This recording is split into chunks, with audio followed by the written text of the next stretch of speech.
Perkenalkan, nama aku Kesia. Di kesempatan hari ini aku mau membahas tentang proses perkembangan karakter Tai Lung pada film Kung Fu Panda berdasarkan teori psikoanalisis. Pertama, aku mau nanya, apakah di antara teman-teman ada yang sudah mengetahui tentang teori psikoanalisis?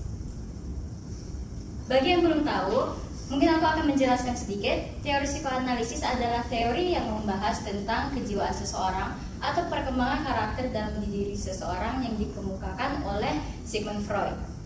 Dalam teori psikoanalisis ini ada juga 3 dinamika yang berperan penting, yaitu 3 dinamikanya adalah dinamika id, dinamika ego, dan dinamika superego. Singkatnya, dinamika id ini adalah dinamika yang mendorong manusia untuk memenuhi kepuasan dalam diri mereka.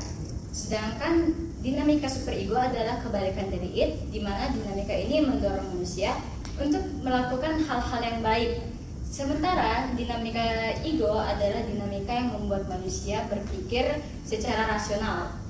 Mungkin contoh yang lebih mudahnya lagi, dinamika-dinamika ini bisa diibaratkan seperti pertandingan sepak bola, di mana dinamika id dan superego adalah tim yang bertanding, sementara ego adalah lapangannya. Teori psikoanalisis ini udah banyak banget diterapkan pada film-film, salah satunya itu Kung Fu Panda. Aku yakin teman-teman udah pernah nonton Kung Fu Panda di sini, atau setidaknya udah pernah mendengar tentang film Kung Fu Panda. Bagi yang pernah nonton pastinya tahu juga karakter antagonis yang bernama Tai Lung. Karakter Tai Lung ini juga diterapkan teori psikoanalisis yang baru aja aku jelasin. Jadi pertama, karakter Tai Lung ini ketika kecil dia dibentuk dengan cara dibesarkan dan dirawat dengan kasih sayang oleh Shifu. Dia juga dilatih kungfu oleh Shifu sehingga Shifu meyakinkan dia dan memotivasi dia bahwa dia akan menjadi ahli kungfu yang hebat suatu hari nanti. Karena motivasi dan keyakinan dari Shifu tersebut, akhirnya dia perlahan menjadi sombong dan merasa bahwa dirinya ini bisa mendapatkan yang lebih lagi. Hingga akhirnya di sini kita bisa melihat kalau ego dari Tai Lung perlahan dia menjadi mendorong id-nya sehingga dia ingin suatu yang besar lagi dan dia ingin mendapatkannya. Kemudian karakter Tai Lung ini berubah dari baik menjadi jahat, di mana Tai Lung ini ketika dia sudah dewasa, dia ingin mendapatkan apa yang dia mau, yaitu menjadi Dragon Warrior. Dia dikatakan oleh Master Uke yang pada saat itu adalah pemimpin bahwa dia tidak cukup pantas untuk menjadi Dragon Warrior karena dia memiliki kegelapan dalam hatinya. Karena dia dikatakan seperti itu, dia menjadi marah dan tidak terima. Karena menurut dia pantas untuk menjadi Dragon Warrior. Karena itu akhirnya dia berusaha untuk mencuri gulungan naga, dan akhirnya karena dia gagal, dia mengamuk dan menghancurkan seluruh desa.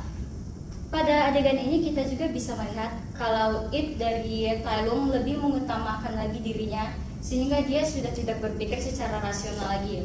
Bahkan mungkin super ego dalam dirinya tidak ada peran sama sekali pada adegan tersebut. Kemudian kita bisa melihat bahwa ketika Tai Lung sudah bebas dari penjara, id dari Tai Lung ini semakin berkoar-koar menyelimuti dirinya.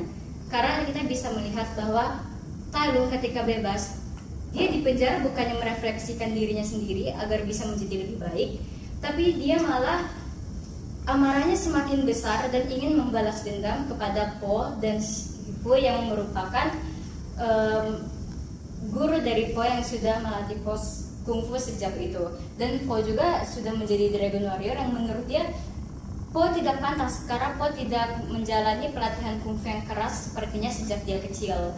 Dia merasa bahwa Po ini hanyalah seorang pandai yang gemuk, sehingga dia tidak mau kalah karena Po tidak seperti dirinya. Dia merasa bahwa dia lebih unggul dalam segala hal dibandingkan Po. Pada adegan ini kita juga bisa menarik kesimpulan kalau super ego dari Tai Lung sudah hampir tidak terlihat, bahkan mungkin sudah tidak ada sama sekali, sehingga id dari Tai Lung lebih menguasai dirinya pada film ini dari awal hingga akhir.